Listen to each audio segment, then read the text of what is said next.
કૂણી માખણ જેવી બનાવી છે અને ખૂબ જ ટેસ્ટી બનાવી છે. તો એના માટે શું કરવાનું છે, તમારે લઈ લેવાનો છે રોટલીનો લોટ, ઘઉંનો લોટ લેવાનો ઝીણો. મેં અહીંયા 10 રોટલી જેટલો લીધો છે, એક મોટો બાઉલ જેટલો. એની અંદર 2 ચમચી જેટલું તેલ નાખ્યું છે. ત્યારબાદ તમારે શું કરવાનું, અડધા કપ જેટલું દૂધ લઈ લેવાનું છે. હા, દૂધ નાખવાનું. ત્યારબાદ બધું મિક્સ કરી દેવાનું અને જરૂર પૂરતું પાણી નાખીને તમારે રોટલી જેવો લોટ બાંધી લેવાનો છે.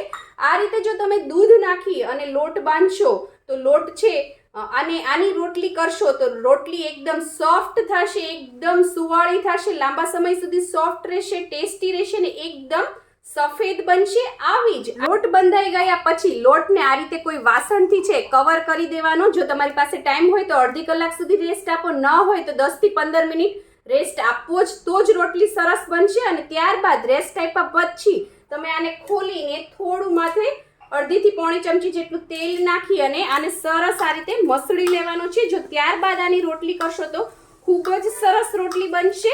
આવી જ આઈડિયા, ટિપ્સ અને રેસિપી માટે સબસ્ક્રાઇબ કરો પૂનમ્સ ફ્લેવર કિચનને.